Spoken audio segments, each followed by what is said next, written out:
वर्ष म्हणजे एवढ्या झपाट्याने जातील तर कामं सुद्धा त्या झपाट्याने झाली पाहिजे किंवा लवकर झाली पाहिजे. कामं अडू नये आणि अडवले तर त्याला आडवा करण्याचं काम केल्याशिवाय राहणार नाही. मला म्हणणं त्यामुळे या भागाला गती देण्याचं काम विकासाला ही आमच्या सर्वांची जिम्मेदारी आहे. आपण पाहतोय या परिसरात ज्वलंत प्रश्न माझ्यासमोर आहेत. मला माहिती आहे आमचे दत्ता भाऊने मला सांगितलं, पवळेने सांगितलं, कोकटेने सांगितलं की साहेब या भागातून पाणी असं वरून वाहत येतं. मी पाहिलं मला माहिती आहे, माझं ऑफिस बाजूलाच आहे. त्यामुळे पाणी 3-3 फूट ऑफिसमध्ये आलं होतं आमच्याकडे, 3-3 फूट पाणी. मी स्वतः या जागेत फिरलो, वर केशवनगर आणि त्या सगळ्या भागामध्ये फिरलो. असं पाणी वरून येतं आणि त्या पाण्याला निचरा होत असल्यामुळे हे पाणी आमच्याकडे आपल्या हॉटेलमध्ये, आमच्या शोरूममध्ये, तिकडे घरामध्ये 3 फुटापर्यंत पाणी गेलेलं आहे. पाऊस वाढलाय, पावसाचं प्रमाण वाढलेलं आहे. कोणीतरी म्हणतो आम्ही नाले दिले, पैसे मंजूर केले. किती पैसे मंजूर झाले ना? 4 कोटी रुपये मंजूर झाले. कॉन्ट्रॅक्टर निश्चित झाला, वर पडणं झाली. ही कॉपी आहे त्याची, वर पडण्याची कॉपी आहे. म्हणजे 2025 मध्ये जून महिन्यामध्ये काम मंजूर झालं. मग काम पुढे जात का नाही? सहज चौकशी पुढे जात तर होऊन जायला पाहिजे. काय विषय काय तर कोणीतरी अडवत आहे.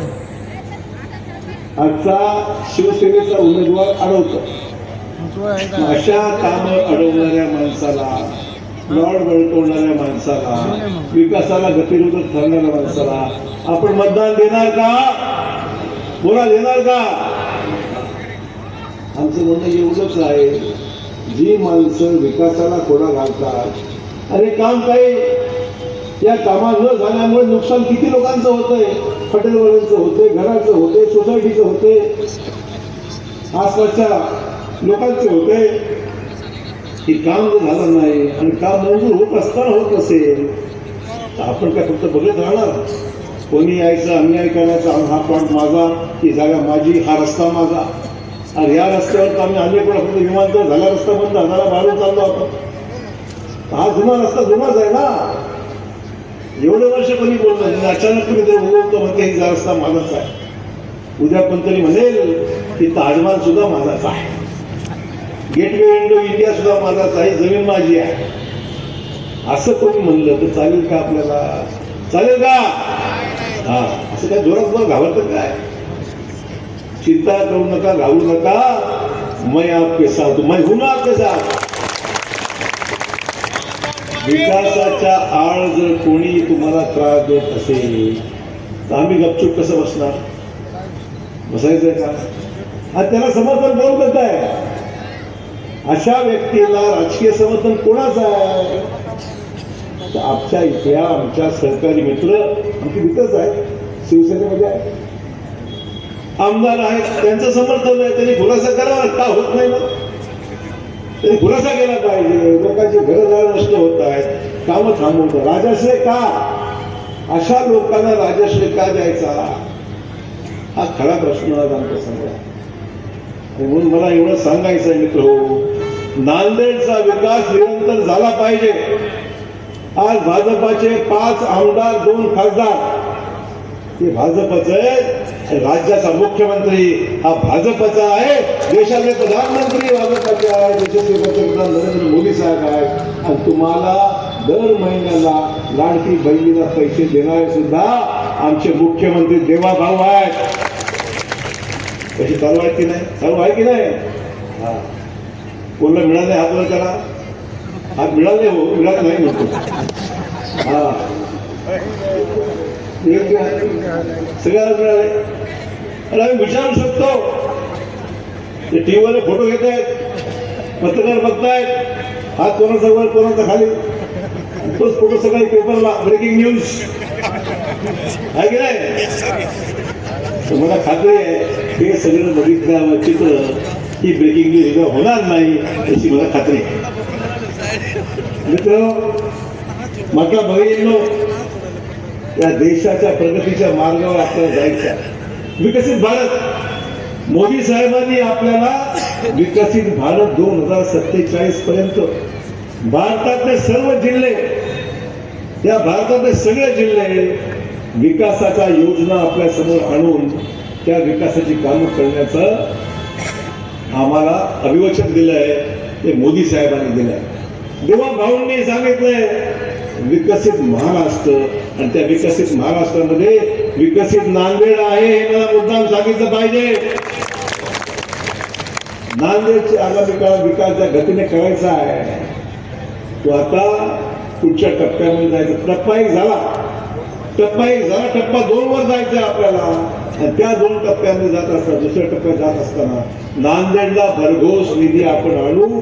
नांदेड शहराचा कायापालट, जिल्ह्याचा कायापालट योजना, रस्ते, विमानसेवा, औषधं, हॉस्टेल, तुमची कॅन्सर युनिट, दवाखाना, असंख्य असे विषय असे आहेत जे आपल्याला पुढील 5 वर्षाच्या कालावधीमध्ये रस्ते चांगले करायचे, नाल्या करायच्या, पाणी दुसरा झाला पाहिजे.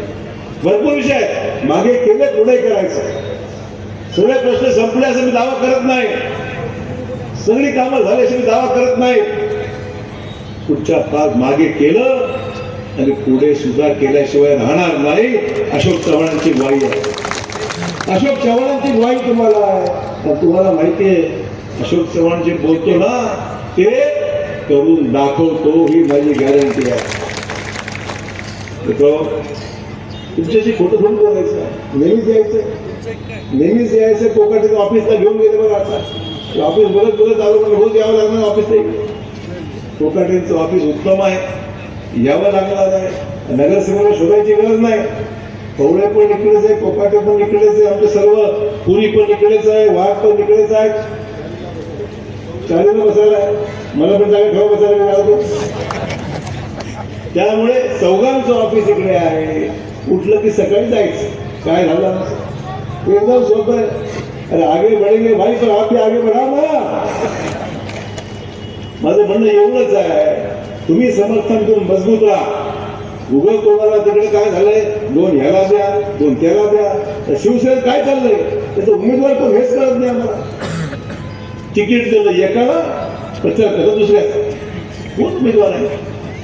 म्हणजे शिवसेनेचे 4 आमदार सध्या, एक परिषदेचा 3 आमदार, एक हलगावचे, 2 आपले नांदेड दक्षिणचे, एक नांदेड उत्तरचे आणि एक विधान परिषदेचे. 4 आमदार, 3 आमदार एकाचा प्रचार करतात. कुठला? अनधिकृत उमेदवार, अनधिकृत उमेदवार. आणि एक आमदार करतो प्रचार बिचारा अधिकृत उमेदवाराचा. म्हणजे यांचा उमेदवार कोण? काही पत्ता नाही. उत्तरमध्ये युती नाही, दक्षिणमध्ये युती. म्हणजे 2 नांदेड 2 मतदारसंघात एकीकडे युती, एकीकडे युती म्हणता येत नाही. मला पण तसंच आहे. त्यामुळे 2 ठिकाणी 2 भूमिका, उमेदवार 2-2. आता काय म्हणतात, काही ठिकाणी उमेदवार बसले, काही ठिकाणी पळून गेले. आता म्हणतात आमचे उमेदवार नाहीत, तर तुम्ही कोणालाही पाठिंबा द्या, पण भाजपला पहा.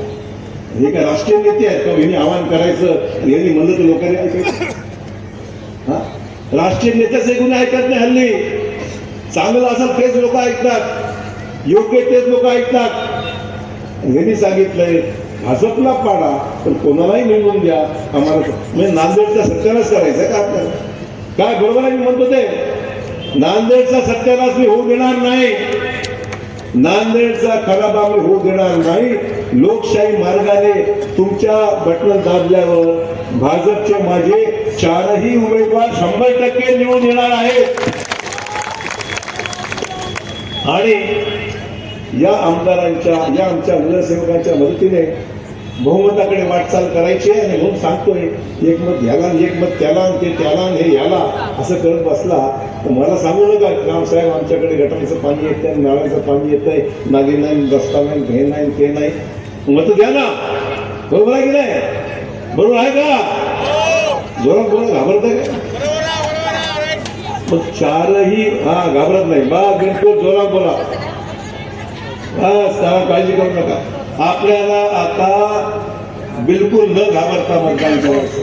कोणी दिवसा येईल, कोणी रात्री येईल सांगायला ठीक आहे दिवसा तिकडे बसला आता रात्री आमच्या बरोबर बसायचं. अजिबात ऐकू नये, अजिबात कोणाच्या भानगडीत जाऊ नका, कारण ही तुमचं साथ देणार नाही. ही तुमचे रस्ते अडवतील, तुमची घरं अडवतील, तुमचे काम अडवतील, तुमचे प्लॉट अडवतील. अशा पद्धतीने आपलं काम होणार असतील तुम्ही प्रचाराला का होतो. आम्ही यायच्या विकासाच्या गोष्टी बोलायच्या आणि ती मदत तिकडे द्यायची. मग त्याच्यामध्ये साहेब आमच्याकडे यांनी थांबवलो, आमचा प्लॉट यांनी खराब केला हो, आमचा रस्ता हे कोण ऐकणार नव्हतं. ज्याला निवडून द्याल तर जबाबदारी घ्यावी लागेल.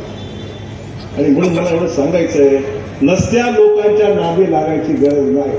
स्पष्ट लोक आहेत आमचे काम, हे कोणाची भीती नाही, काम करणारे माणसं आहेत. आणि मग या रस्त्याचं जे काम आहे ना 15 तारखेला माझे सगळे आणून द्या मला निवडून, 16 तारखेला मी येतो रस्त्याचं काम सुरू करायचं.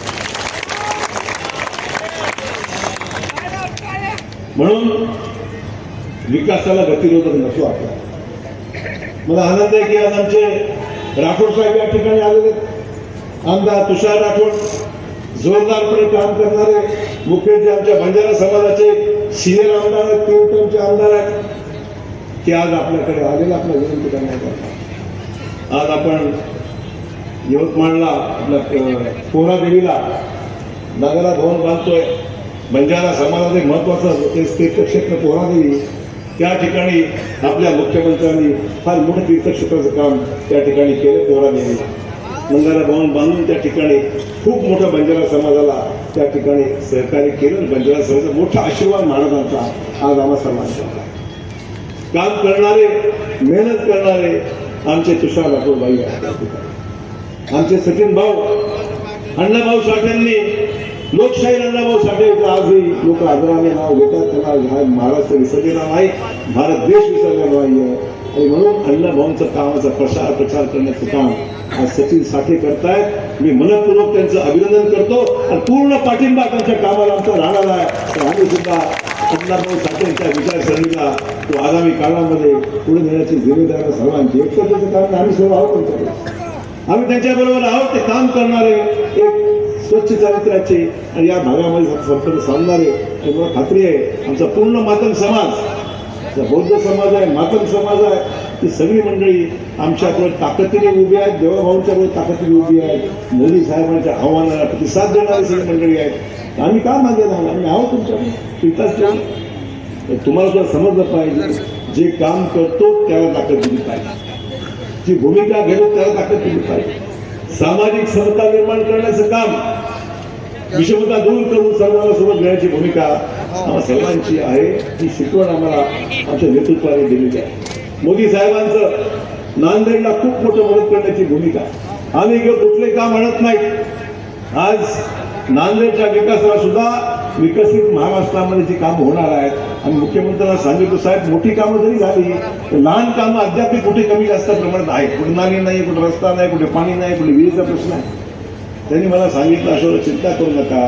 केंद्र सरकारची, राज्य सरकारची भूमिका आहे की महाराष्ट्रातली जी विकसित शहर आहेत, पुढे येणारी शहर आहेत, आज मराठवाड्यामध्ये संभाजीनगरमध्ये नंतर नांदेड, लातूर, हिंगोली ही शहर आता मोठी होत चालली आहेत, विस्तार होत चालला आहे.